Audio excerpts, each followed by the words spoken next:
Welcome to my YouTube channel dream success academy. दोस्तों, आज फिर से मैंने अविनाश आप लोगों के बीच एक बेहतरीन वीडियो लेकर आया हूँ। आशा करता हूँ आप सबको ये वीडियो बहुत पसंद आएगा। आज हम बात करेंगे भारतीय इतिहास की उस कालखंड की जो कि हर एग्ज़ाम में बहुत ही महत्वपूर्ण टॉपिक्स हो जाता है। दोस्तों, आज हम बात करेंगे भारतीय इतिहास के आधुनिक काल की। ठीक है, आधुनिक काल में आज हम पढ़ेंगे यूरोपीय कंपनियों का भारत में आगमन। तो दोस्तों, आपको बता दूं कि ये एक ऐसा टॉपिक है जो कि हर एग्जाम में इस टॉपिक से एक या दो क्वेश्चन पूछ ही देता है। तो चलिए दोस्तों, इसको हम एक्सप्लोर करेंगे बहुत ही बेहतरीन तरीके से। आशा करता हूँ आप सबको वीडियो पसंद आएगा। चलिए क्वेश्चन की तरफ बढ़ते हैं। और क्वेश्चन सबसे पहले हम ठीक करेंगे पुर्तगाली।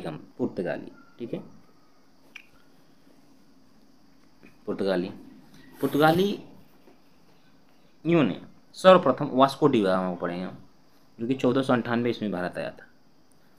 तो भारत के लिए नए समुद्री मार्ग की खोज किसने किया? भारत के लिए नए समुद्री मार्ग की खोज वास्को डी गामा ने किया, जो कि 1498 ईस्वी में यहाँ आया, भारत आया।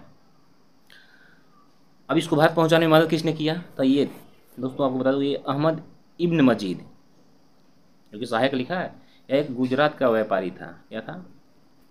गुजरात का व्यापारी था, जो कि वास्को डी गामा को रास्ता दिखाया और भारत लेकर आया। उस समय जो केरल के कोचीन में जो ये जमोरिन होते थे, राजा कहलाते थे। जो वहाँ का जो शासक होता था उसको हम जमोरिन कहते थे। तो वास्को डी गामा जो था वो कालीकट के बंदरगाह पे आया, जिसका जोरदार तरीके से जमोरिन ने स्वागत किया। वास्को डी गामा भारत आया, अपना व्यापार किया। यहाँ से कहा जाए तो जहाज भर भर के क्या ले गया? मसाला ले गया। और उस मसाले से, ठीक है, उस मसाले से दोस्तों आपको बता दें कि वास्को डी गामा को, ठीक है, काली मिर्च के व्यापार से सिर्फ 60 गुना का मुनाफा हो गया। और व्यापारी अब पुर्तगालियों ने देखा, करे इस व्यापार में तो काफ़ी फायदा है। तो अब उसने क्या किया? कंपनी की स्थापना की। ठीक है दोस्तों, कंपनी की स्थापना की। और कंपनी का जो प्रथम गवर्नर था वो फ्रांसिसो द अल्मीड़ा था। तो भारत में प्रथम पुर्तगाली वायसराय कौन था? जो कि 1505 ईस्वी में बनकर भारत है, वो फ्रांसिसो द अल्मोड़ा था। ठीक, तो क्वेश्चन आता है कि भारत में आने वाला प्रथम पुर्तगाली वायसराय, तो आपको याद रखना है कि फ्रांसिसो द अल्मोड़ा। इसने एक नीति चलाई, ब्लू वाटर पॉलिसी, जिसे कि हम शांत जल की नीति भी कहते हैं। ठीक है, जो कि हिंद महासागर में अपनी प्रभुत्व स्थापना हेतु इसने चलाया था। इसमें एक क्या था कि जो भी व्यापारिक जहाज़ें हैं उनको ब्लू वाटर पॉलिसी के तहत हिंद महासागर क्षेत्र में पहले पुर्तगालियों को क्या देना पड़ेगा? टैक्स देना पड़ेगा, तब जाकर हम व्यापार करने देंगे। तो यह जो है काफ़ी इस पॉलिसी को लेकर विवाद भी हुआ था और फिर अंग्रेजों से काफ़ी लड़ाई भी चली थी। तो दोस्तों ये इसके द्वारा एक कहा जाए तो महत्वाकांक्षी पॉलिसी चलाया गया था। चलिए आगे बढ़ते हैं। अल्बुकर्क, दोस्तों यह नाम याद करिएगा, अल्बुकर्क। इसका पूरा नाम था अल्फांसो द अल्बुकर्क। ठीक है, भारत में पुर्तगाली शक्ति का जो वास्तविक संस्थापक है, उसे हम अल्बुकर्क को ही मानते हैं। इसने क्या किया कि 1510 ईस्वी में बीजापुर के शासक थे यूसुफ आदिल शाह, तो क्या किया? गोवा को छीन लिया और गोवा को अपनी राजधानी बना दी। मलक्का एवं हरमुज की जो खाड़ी है, जो कि एक व्यापार की दृष्टि से देखो तो एक सुगम रास्ता मुहैया कराता है मलक्का, जो कि हिंद महासागर और प्रशांत महासागर से जोड़ता है। ठीक है, और हरमुज की खाड़ी पर अधिकार कर लिया। ठीक, और इसी को कहे तो कोचीन जो है भारत में है प्रथम यूरोपीय पुर्तगाली दुर्ग निर्माता, जो कि भारत में दुर्ग निर्माण कार्य जो करने का सर्वप्रथम कार्य किया था वो पुर्तगालियों ने किया था। कोचीन में 1503 ईस्वी में दुर्ग बनाया था। चलिए अब हम देखते हैं अंग्रेजी ईस्ट इंडिया कंपनी को। अपनी आरंभिक वर्ष के बारे में हम पहले बात करेंगे। 1599 ईस्वी में, ठीक है, इंग्लैंड में एक मर्चेंट एडवेंचर नामक दल की स्थापना होती है। किसने किया? ठीक, तो आपको बताएंगे दिसंबर 1600 में महारानी एलिजाबेथ प्रथम ने कंपनी को क्या किया कि 15 वर्षों के लिए पूर्व एशिया में व्यापार करने की एक क्या करी? फरमान जारी किया। तो 1600 ईस्वी में महारानी एलिजाबेथ प्रथम द्वारा कंपनी को पूर्व के साथ व्यापार करने हेतु अधिकार पत्र प्रदान किए गए। उस समय जो भारत का मुगल बादशाह था अकबर था। कौन था? उस समय भारत का जो मुगल बादशाह था अकबर था। 1611 ईस्वी में कंपनी द्वारा सर्वप्रथम अस्थायी कारखाना कहाँ खोला गया? मसूलीपट्टनम में स्थापित किया जाता है। उस समय जो मुगल शासक था, क्योंकि 1505 में आपको बता दें कि 1605 ईस्वी में अकबर की मृत्यु होने के बाद जहांगीर शासक बना था। तो 1611 ईस्वी में कंपनी द्वारा सर्वप्रथम अस्थायी कारखाना मसूलीपट्टनम में खोला गया और 1613 ईस्वी में सूरत में अंग्रेजों ने अपनी प्रथम अस्थायी कारखाना खोला। यहाँ कन्फ्यूज मत होइएगा, क्वेश्चन आएगा, दोनों आएगा कि बताएं कि अंग्रेजों द्वारा प्रथम अस्थायी कारखाना कहाँ खोला गया, तो सूरत आपको लगाना है। फिर ये है कि अंग्रेजों द्वारा सर्वप्रथम कारखाना कहाँ खोला गया या अस्थायी कारखाना कहाँ खोला गया, तो आपको मसूलीपट्टनम लगाना, जो 1611 ईस्वी में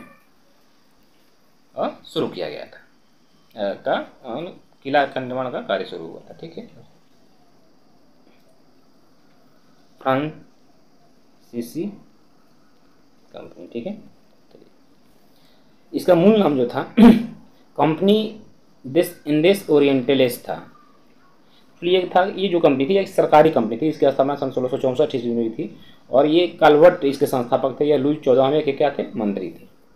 ठीक, निर्माण इसका राज्य का मतलब होता है कि यह फ्रांस के सरकार के द्वारा किया गया था। मतलब कि ये एक सरकारी कंपनी थी, बाकी जो भी कंपनियां थी वो निजी व्यक्तियों के द्वारा स्थापित किया गया था, किंतु इसे राज्य फ्रांसीसी सरकार ने किया था। और यह इसको जो खर्च प्रदत्त जो था, ये जो भी इसकी कंपनी खर्च होती थी वो फ्रांस सरकार वहन करता था। ठीक है, 1667 ईस्वी में याद रखिएगा यहाँ कि 1667 ईस्वी में फ्रांसिस कैरो के नेतृत्व में, ठीक है, क्या हुआ, एक अभियान दल भारत रवाना होता है।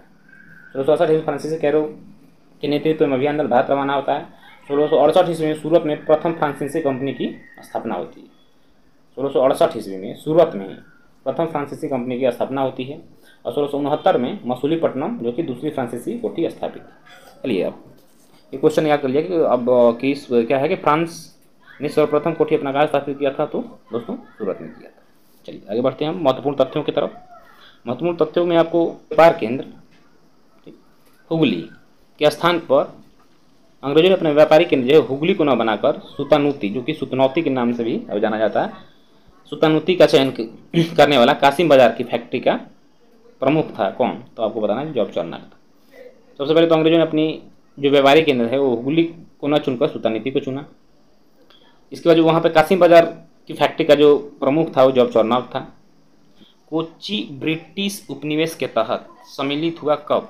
आपको बताना, कोचीन जो था वो ब्रिटिश उपनिवेश के तहत ब्रिटिश भारतीय प्रांत में कब शामिल हुआ, तो वो 1814 ईस्वी में हुआ था। ठीक है दोस्तों, क्वेश्चन है अंग्रेजी शासनकाल में अफीम का जो बड़ा उत्पादक राज्य था उस समय बिहार था, बिहार और बंगाल था। ठीक, पुर्तगालियों को स्वाली नामक स्थान पर हराने वाला अंग्रेज अधिकारी कौन था? यह थॉमस वेस्ट था। हुगली को बंगाल की खाड़ी में समुद्री लूटपाट के लिए अड्डे के रूप में किसने इस्तेमाल किया? तो पुर्तगालियों ने। ठीक है, यूरोपीय व्यापारी कंपनियों के भारत आने का जो है आपको क्रम याद रखना है, जो कि बहुत ही महत्वपूर्ण होता है, क्योंकि एग्जाम में आपको क्रम दे देता है कि बताएं कि इन यूरोपीय कंपनियों में क्रमवार तरीके से भारत में कौन कौन आया था। सबसे पहले आपको याद रखना है कि पुर्तगाली आए, ठीक, इसके बाद डच आए, फिर अंग्रेज आए, फिर डेनिश आए, फिर फ्रांसीसी। आगे बढ़ते हैं। परीक्षा प्रयोगी दृष्टि से कुछ महत्वपूर्ण क्वेश्चन है जिसको हम देखते हैं। भारत में सबसे पहले आने वाले पुर्तगाली थे जो कि 1498 ईस्वी में, और सबसे बाद में यानी कि अंत में जाने वाले भी पुर्तगाली थे जो कि 1961 ईस्वी में भारत जब आज़ाद हुआ उस समय गोवा पे अधिकार जो था वो पुर्तगालियों का ही था। पुर्तगाली गोवा को 1961 ईस्वी में आज़ाद किए। तो क्वेश्चन बनता है भारत में सबसे पहले आने वाले और सबसे बाद में जाने वाले यूरोपीय शक्ति थी वो पुर्तगाली थी। चलिए अब देखते यूरोपीय शक्तियों में सर्वप्रथम भारत में सामुद्रिक व्यापारिक केंद्र किसने स्थापित किया? पुर्तगालियों ने किया। पुर्तगालियों ने अपनी दूसरी फैक्ट्री कहाँ स्थापित की थी? कन्नूर में किया था। ठीक, चलिए क्वेश्चन हम देखते हैं कि हुगली स्थित पुर्तगाली बस्तियों को पूरी तरह से नष्ट करने का श्रेय किसको जाता है? तो यह मुगल बादशाह शाहजहां को जाता है।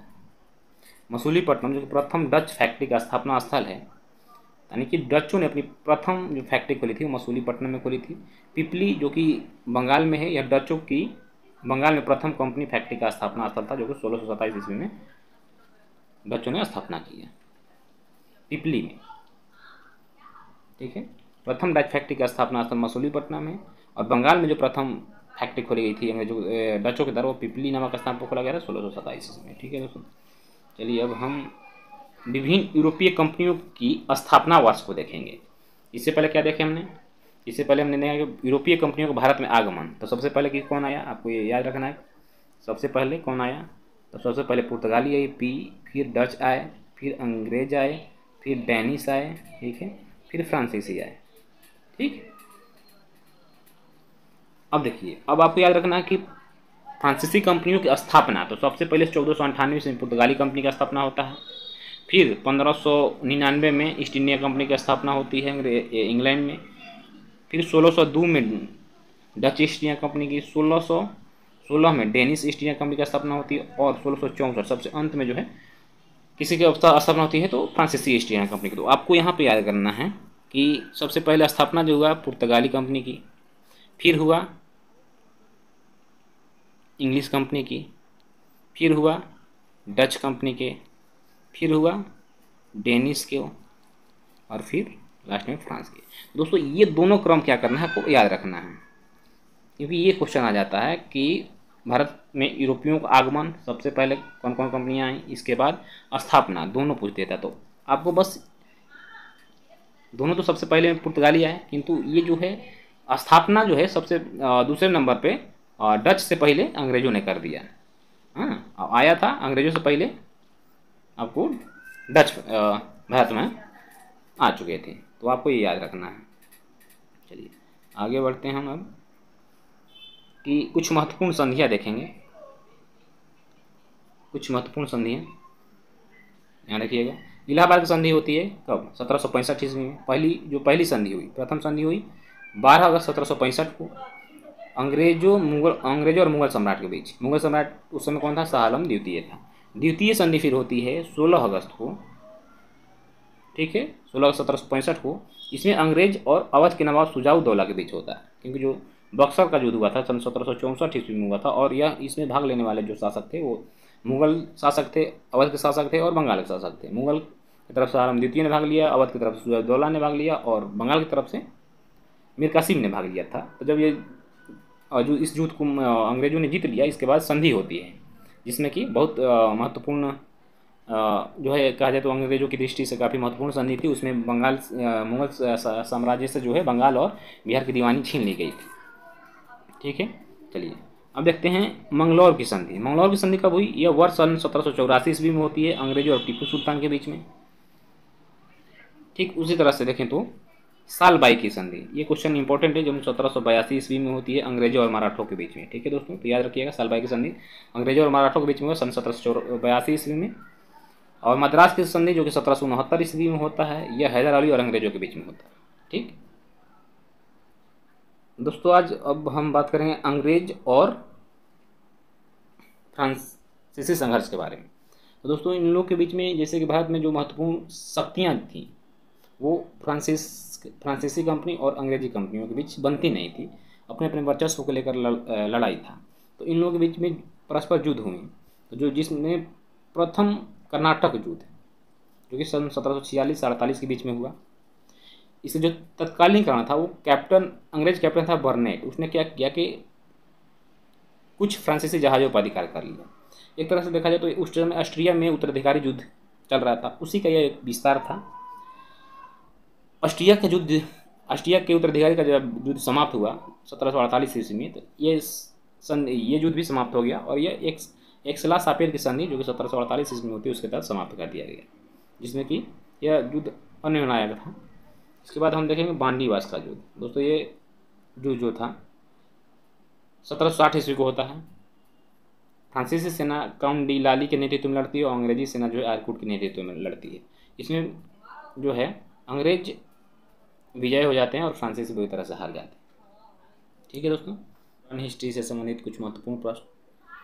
आशा करता हूँ दोस्तों आपको ये जानकारी काफ़ी अच्छी लगी होगी, और अच्छी लगी हो तो वीडियो को आप लाइक करें। मेरे चैनल में पहली बार हूँ तो वीडियो को चैनल को सब्सक्राइब करें, और कमेंट करके बताएं कि आपको कैसी लगी वीडियो। फिर मिलते हैं किसी नेक्स्ट टॉपिक को नेक्स्ट वीडियो के साथ। और यहाँ पे आपको बता दें दोस्तों, बिहार पुलिस की विस्तृत रूप से तैयारी कराई जाएगी, जो कि वैकेंसी आई है, तो आपको इस चैनल से जुड़े रहना चाहिए। और मैं कोशिश करूँगा कि आपको अच्छा से अच्छा कंटेंट दिया जाए। जो कि आपके परीक्षा की दृष्टि से काफ़ी लाभदायक हो। ठीक, तो चलिए अब अपने वीडियो को हम यहीं पे समाप्त करते हैं। जय हिंद, जय भारत।